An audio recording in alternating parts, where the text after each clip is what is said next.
Hello नमस्कार जय हिंद वंदे मातरम लाडलो स्वागत आप सभी का आपके अपने परिवार पीआर जाट यूट्यूब चैनल पर। आज जो राजस्थान परिचालक जो राजस्थान कंडक्टर की क्लास होने वाली है, आज तक की सभी क्लासों के अंदर सबसे बेहतरीन आज वाली क्लास होगी।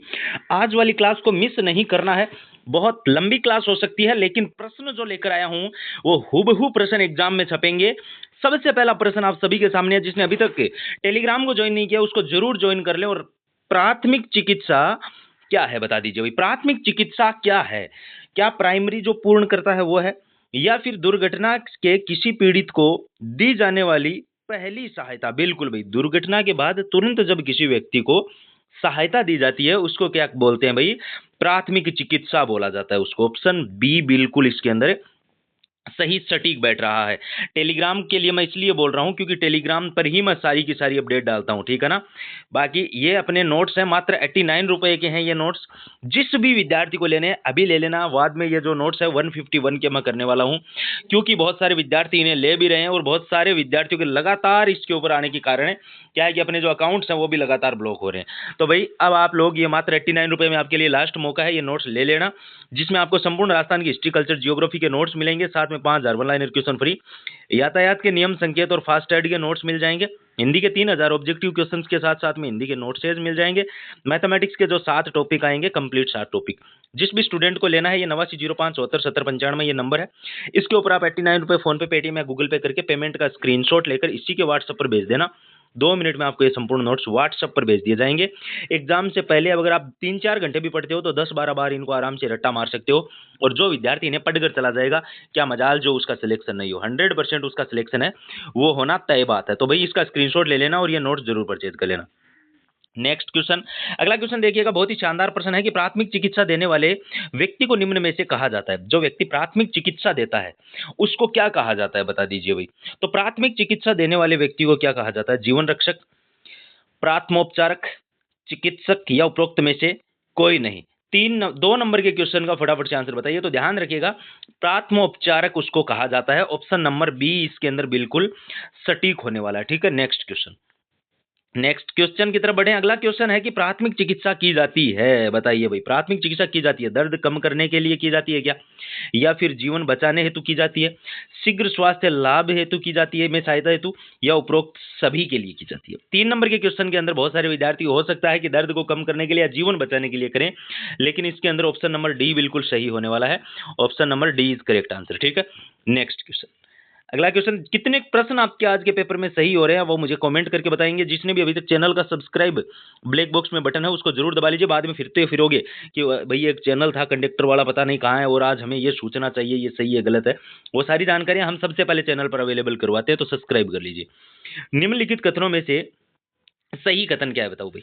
प्राथमिक चिकित्सा देने वाले को बहुत बलवान होना चाहिए, प्राथमिक चिकित्सा देने वाले को धैर्य रखना चाहिए, प्राथमिक चिकित्सा देने वाले को ऊंची आवाज में बोलना चाहिए, या प्राथमिक चिकित्सा देने वाले को बहुत बुद्धिमान होना चाहिए? बताओ भाई, इनमें से क्या होना चाहिए? प्राथमिक चिकित्सा के लिए सही कथन कौन सा है? तो ध्यान रखिएगा, प्राथमिक चिकित्सा देने वाले को क्या करना चाहिए? देने वाले को धैर्य रखना चाहिए। ऑप्शन नंबर बी इसके अंदर न बलवान होने की आवश्यकता है और न ही बहुत बुद्धिमान, बस धैर्य वाला व्यक्ति होना चाहिए जो आपका सही से इलाज कर दे। नेक्स्ट क्वेश्चन, यदि हड्डी टूटने के साथ रक्तस्राव भी हो रहा है तो रक्तस्राव वाले अंग को आप क्या करेंगे? बताओ भाई।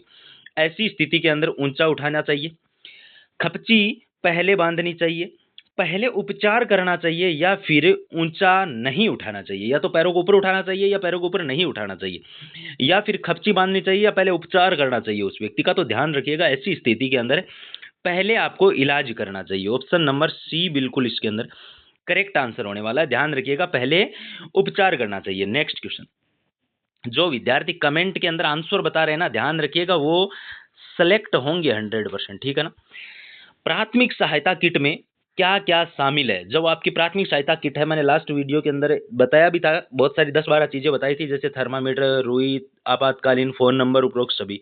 तो ऑप्शन नंबर इसमें तो डी हो गया, लेकिन 10 से 12 चीजें हैं जो बहुत ही कंपलसरी हैं, वो मैंने लास्ट वीडियो में सबसे अंत में वो सारी लिस्ट बताई थी। आप वो वीडियो को देख लेना, ठीक है ना। सेकंड लास्ट वीडियो है, एक तो कल वीडियो आया था, एक उससे पहले दिन जो वीडियो आया था उसको देख लेना, ठीक है। प्राथमिक सहायता सहायक रोगी को सर्वप्रथम क्या जांच करनी चाहिए? जो प्राथमिक सहायक रोगी को सर्वप्रथम क्या जांच करनी चाहिए? श्वास की, रक्तस्राव की, हड्डी की, या इन सभी चीजों की?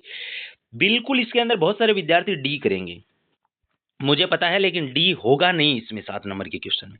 सबसे पहले श्वांस की जांच करनी चाहिए, आप ध्यान रखिएगा। ऑप्शन नंबर इसके अंदर ए बिल्कुल और बिल्कुल क्या होने वाला है, सही होने वाला है। नेक्स्ट क्वेश्चन, नेक्स्ट 8 नंबर का प्रश्न बहुत ही शानदार जानदार प्रश्न है कि प्राथमिक उपचार के उद्देश्यों में शामिल है। प्राथमिक उपचार के उद्देश्यों में क्या शामिल है बताओ भाई?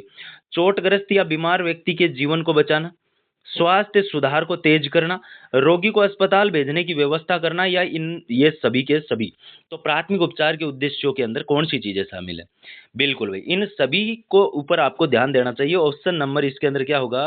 ऑप्शन नंबर डी बिल्कुल सही होगा। नेक्स्ट क्वेश्चन, नेक्स्ट प्रश्न है कि बेहोश हुए व्यक्ति को होश में लाने के लिए क्या करना चाहिए? यदि कोई व्यक्ति बेहोश है तो उसको होश में लाने के लिए आपको क्या करना चाहिए?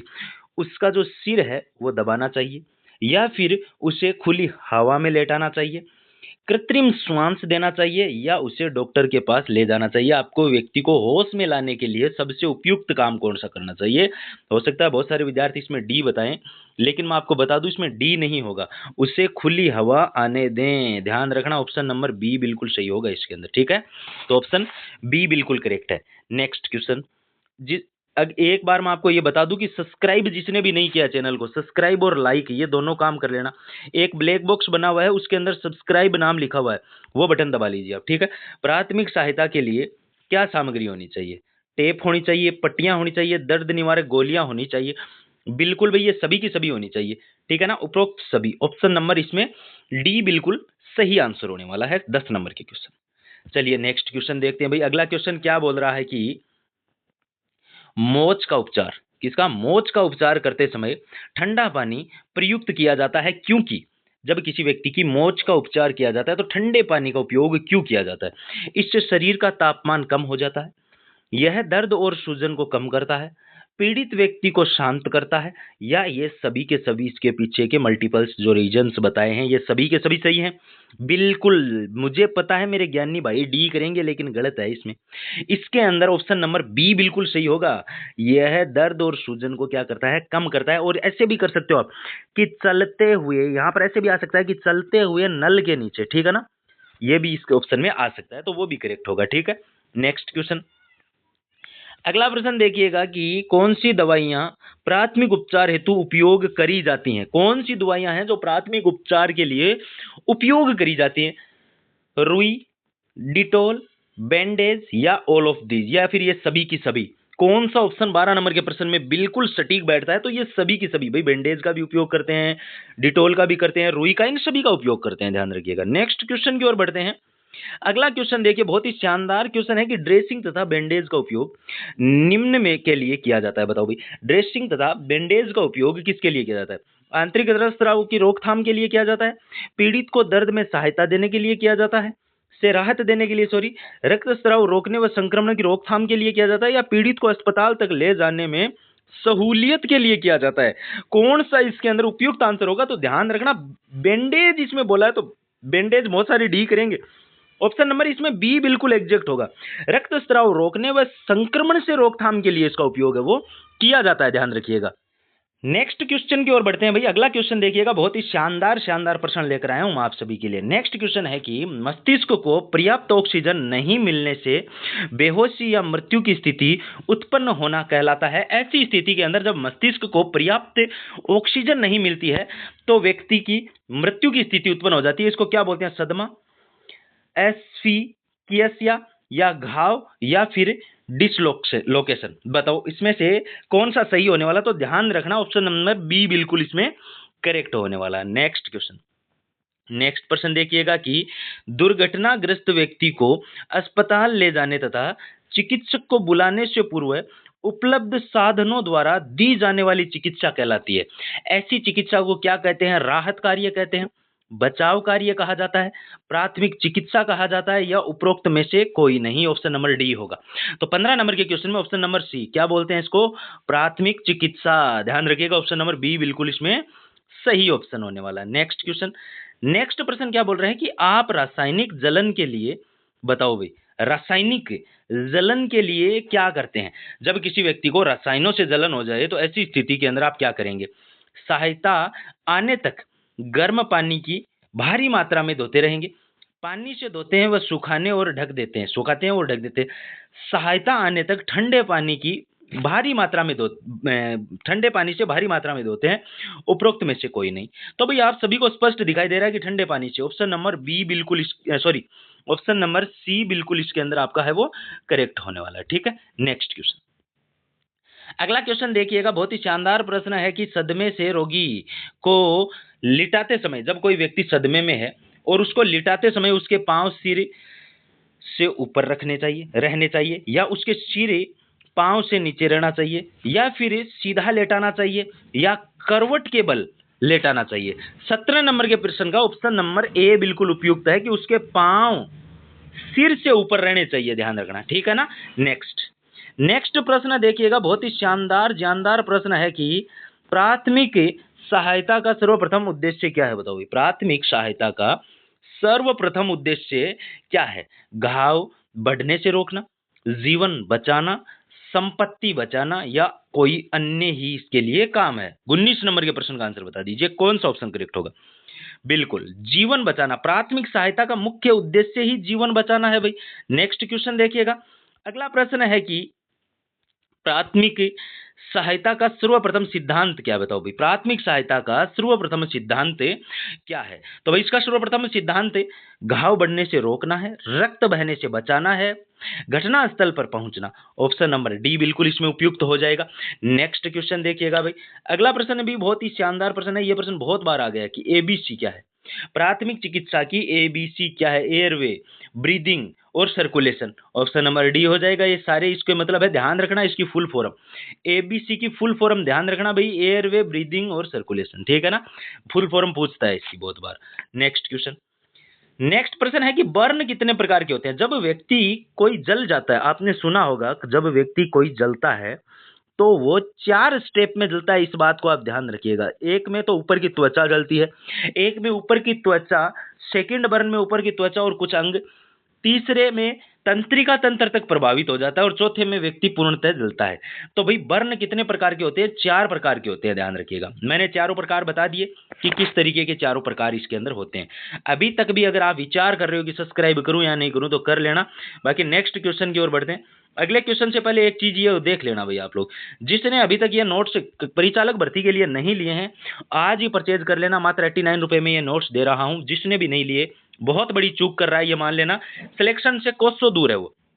इसमें आपको राजस्थान जीके के संपूर्ण हस्तलिखित नोट्स मिलेंगे, जिसमें हिस्ट्री, कल्चर, ज्योग्राफी के notes, 5000 one liner question free, यातायात के नियम संकेत और फास्ट एड के नोट्स, हिंदी के 3000 ऑब्जेक्टिव क्वेश्चंस के साथ साथ में हिंदी के हस्तलिखित नोट्स। इसके अलावा मैथमेटिक्स के जो 7 टॉपिक आएंगे, 7 टॉपिक डिटेल सॉल्यूशन के साथ में ऑब्जेक्टिव क्वेश्चन। जिस भी विद्यार्थी को लेने हैं 8905747095, इस नंबर के ऊपर आप 89 रुपए फोन पे, पेटीएम या गूगल पे करके उसका स्क्रीनशॉट लेके इसी के व्हाट्सएप पर भेज देना। 2 मिनट में आपको ये संपूर्ण जो नोट्स हैं ये व्हाट्सएप कर दिए जाएंगे। एग्जाम से पहले 3-4 घंटे डेली पढ़कर 10-12 बार इनको रिवीजन कर लेना। सिलेक्शन क्या मजाल आपका रुक जाए, और आपके सपनों से बड़ा नहीं है ये अमाउंट, मेरे इन बात को ध्यान रखना आप। और जिसको अपने सपनों से ये अमाउंट बड़ा लगता है तो भाई मेरे फिर मत लेना, सीधी स्पष्ट बात बोलता हूं मैं। एक प्रकार की चोट जो त्वचा को बहुत देर तक ठंडा वातावरण में रखने के कारण होती है, कहलाती है, बताओ भाई किस कारण है? 25 नंबर के प्रश्न में बिल्कुल सटीक आंसर होने वाला है ऑप्शन नंबर ए। अरे क्या, फ्रोस्टाबाइट। नेक्स्ट क्वेश्चन, अगला प्रश्न देखिएगा कि मिश्रित हड्डी की टूट के क्या लक्षण है, बताओ भाई। कौन सी हड्डी की? मिश्रित हड्डी की टूट के क्या लक्षण है? कई हड्डियों का टूटना, टूट के साथ रक्तस्राव, अंग का कुरूप होना, या ऑल ऑफ दीज। तो भाई ध्यान रखना, इसमें ऑप्शन नंबर बी होगा कि टूट के साथ में क्या होता है? टूट के साथ में रक्तस्राव का होना ही मिश्रित हड्डी की टूट का लक्षण है, इस बात को ध्यान रखना। नेक्स्ट, छाती की पसलियों में से कोई हड्डी टूटकर दिल या फेफड़ों में घुस जाती है, किस नाम से जाना जाता है, बताओ भाई। उसे किस नाम से जानते हैं?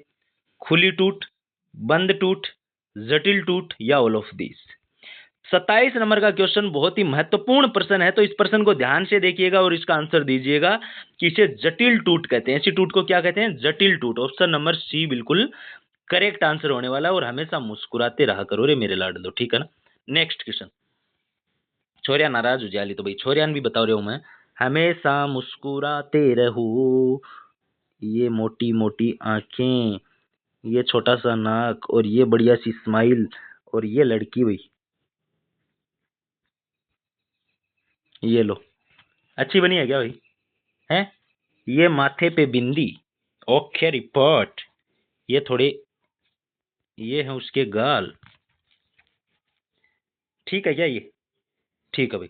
हड्डी का विस्थापन से क्या अभिप्राय है बताओ भाई? हड्डी का विस्थापन से क्या अभिप्राय है? 28 नंबर का प्रश्न का आंसर बताएंगे सभी के सभी।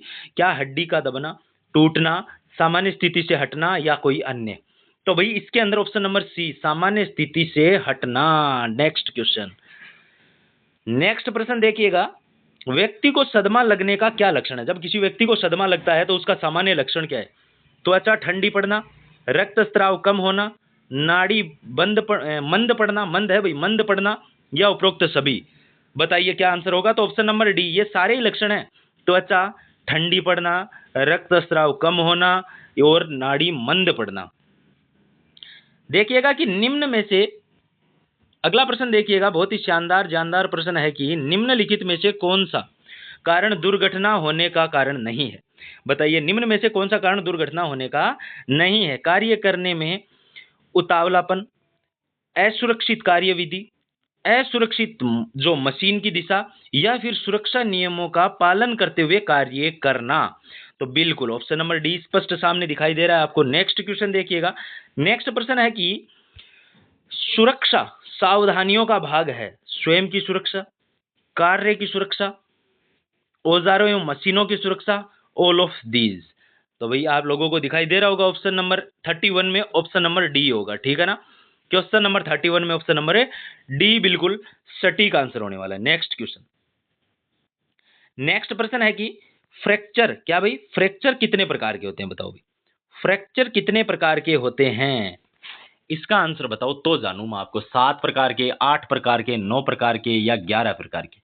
फ्रैक्चरों के प्रकार बताओ। और जिसने अभी तक ब्लैक बॉक्स में जो सब्सक्राइब वाला बटन दिखाई दे रहा है वो नहीं दबाया, तो भाई रिक्वेस्ट है कि आप अपने परिवार पीआर जाट यूट्यूब चैनल को सब्सक्राइब जरूर करो भाई, ठीक है ना? सब्सक्राइब करो। कंडक्टर वालों तुम तो कर ही लो, तुम्हारे लिए तो एकमात्र चैनल है जो काम कर रहा है लगातार।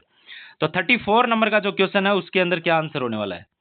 बिल्कुल भाई ऑप्शन नंबर डी, 11 प्रकार का होता है। कितने प्रकार का? 11 प्रकार का। नेक्स्ट क्वेश्चन, नेक्स्ट प्रश्न है कि निम्न में से कौन सा हड्डी टूटने का कारण है? बताओ भाई निम्न में से कौन सा हड्डी टूटने का कारण है? ऊंचाई से गिरना, गंभीर चोट का लगना, खुलते समय चोट का खेलते समय चोट का लगना या ऑल ऑफ दीज? ध्यान रखना, हड्डी टूटने का कारण निम्न में से कौन सा है? बिल्कुल ऑल ऑफ दीज, ये सारे ही हो सकते हैं इसके कारण। तो इसमें तो क्या ही आपको टेंशन लेने की बात है भाई, ये सभी हो सकते हैं इसमें तो। नेक्स्ट क्वेश्चन, नेक्स्ट प्रश्न है कि किसी वस्तु के कारण हड्डी में घुमाव आना किसी प्रकार का फ्रैक्चर है? बताओ भाई, घुमाव आना तनाव का, स्पाइरल का, संपीड़न का या फिर ग्रीन स्टिक का? किसका कारण है? तो ध्यान रखिएगा ऑप्शन नंबर बी, स्पाइरल का, ठीक है ना? स्पाइरल का, ऑप्शन बी बिल्कुल सही होगा। नेक्स्ट क्वेश्चन, नेक्स्ट प्रश्न है कि दुर्घटनाग्रस्त हुआ व्यक्ति बेहोशी की हालत में है तो तय किस विधि का प्रयोग करेंगे और प्राथमिक उपचार के रूप में करते हैं? बताओ भाई, यदि कोई दुर्घटना हुई है और व्यक्ति है वो बेहोशी की हालत में है तो किस विधि का प्रयोग कर प्राथमिक उपचार के रूप में करते हैं? बताओ कौन सी विधि होगी? शेफर विधि, सिल्वेस्टर विधि, लावोर्ड विधि या इनमें से कोई नहीं?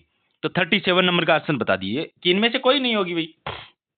नेक्स्ट, नेक्स्ट प्रश्न है कि आग बुझाने के लिए किसकी व्यवस्था करनी चाहिए? तो भाई आग बुझाने के लिए किसकी व्यवस्था करोगे भाई? केरोसिन की व्यवस्था करोगे क्या? इन सभी की करोगे? यही हो गया, अग्निशमन यंत्र हो गया, रेत से भरी बाल्टी हो गया, पानी से भरी बाल्टियां हो गया, ऑल ऑफ दीज हो गया, ये सारे के सारे होंगे, है ना? नेक्स्ट, या फिर डीजल पेट्रोल की करोगे? बिजली के सप्लाई युक्त तार से चिपके हुए व्यक्ति को दूर करते हैं। जब कोई व्यक्ति बिजली के सप्लाई युक्त तार से चिपक जाता है, ऐसी स्थिति के अंदर उसको कैसे दूर करोगे आप बताओ?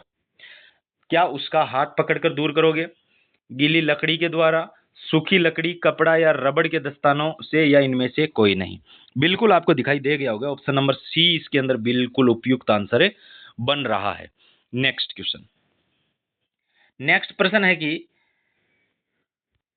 प्रथमोपचार के गुणों में क्या शामिल है, बताओ भी। स्पष्ट वक्ता, व्यवहार कुशल, सहानुभूति युक्त, या ऑल ऑफ दीज। 40 नंबर के क्वेश्चन में ये सारे के सारे ही होने चाहिए, ठीक है ना। प्राथमोपचारक में कोई प्राथमिक उपचार जो करने वाला व्यक्ति है उसके अंदर ये सभी के सभी गुण होने चाहिए, ध्यान रखना। नेक्स्ट प्रश्न है कि यदि कोई दुर्घटना हो जाए तो क्या करेंगे, बताओ भाई। यदि कोई दुर्घटना हो जाए तो दुर्घटना स्थल पर लगी भीड़ में खड़े हो जाना चाहिए, दुर्घटना करके भाग जाना चाहिए, या फिर दुर्घटना की सूचना शीघ्र अतिशीघ्र उच्च अधिकारी को देनी चाहिए, दुर्घटनाग्रस्त से झगड़ा करना चाहिए कि भाई भी का और दो चारे डुक्का गाल दो थे। नहीं भाई, ऐसा नहीं करना है आपको। ऐसी स्थिति के अंदर ऑप्शन नंबर सी बिल्कुल सही होगा कि दुर्घटना की सूचना शीघ्र अतिशीघ्र उच्च अधिकारी को देनी चाहिए। ऑप्शन नंबर सी बिल्कुल इसके अंदर उपयुक्त आंसर है, ठीक है। नेक्स्ट प्रश्न है कि घाव के ऊपर रखे जाने वाले सुरक्षात्मक कवर को क्या कहते हैं। जब किसी घाव के ऊपर रखे जाता है जो कवर है, उस कवर को क्या कहते हैं। उस कवर को गलपट्टी कहते हैं, या फिर सिल्वेस्टर कहते हैं, या फिर मरहम पट्टी कहते हैं, या ऑल ऑफ दीज। इन सभी, ये सभी के सभी सही होंगे, बिल्कुल ऑल ऑफ दीज एकदम सही होंगे, सारे के सारे ही होते हैं, ठीक है। ऑप्शन नंबर डी बिल्कुल सही उपयुक्त आंसर इसके अंदर है वो बन रहा है। नेक्स्ट क्वेश्चन, नेक्स्ट प्रश्न देखिएगा कि प्राथमिक उपचार, प्राथमिक जब सहायता दी जाती है प्राथमिक उपचार के द्वारा के क्या गुण होने चाहिए। प्राथमिक जो उपचार व्यक्ति देता है उसके गुण क्या होने चाहिए भाई, इसका आंसर बताओ आप लोग मुझे। सतर्क, व्यवहारिक, साधन संपन्न, या ऑल ऑफ दीज। तो ध्यान रखना वही सभी के सभी होने चाहिए, वो उपयुक्त तो यही आंसर होगा। नेक्स्ट क्वेश्चन है कि निम्न में से कौन सा हृदयाघात का कारण है। निम्न में से कौन सा हृदयाघात का कारण, निम्न में से कौन सा है, बताओ भाई। बिल्कुल शुगर होना, अत्यधिक मोटापा होना, उच्च रक्तचाप होना, ये सारे के सारे ही हैं। ऑप्शन नंबर डी होगा इसके अंदर बिल्कुल सही, ठीक है। और लाइक नहीं किया है ना अभी तक क्लास को, तो मेरे लाडलो लाइक कर लेना, क्योंकि ऐसी बेहतरीन क्लास आपको बार बार देखने को मिलेगी नहीं रे मेरे जिगर के छल्लो, बहुत शानदार क्लास है। उससे पहले मैं आपको ये बात और बता दूं, जिसने भी मात्र 89 रुपए के जो नोट्स दे रहे हैं ये नहीं लिए तो अभी भी समय है, ले लेना। इसमें आपको राजस्थान जीके के हस्तलिखित नोट्स मिलेंगे, ठीक है ना, जिसमें आपको हिस्ट्री के, कल्चर और जियोग्राफी के हस्तलिखित नोट्स और 5000 वन लाइनर क्वेश्चन, यातायात के नियम संकेत और फास्ट ट्रेड के नोट्स, हिंदी के 3000 ऑब्जेक्टिव क्वेश्चन साथ में फ्री है, और ये नोट्स है हिंदी के, ठीक है, हस्तलिखित।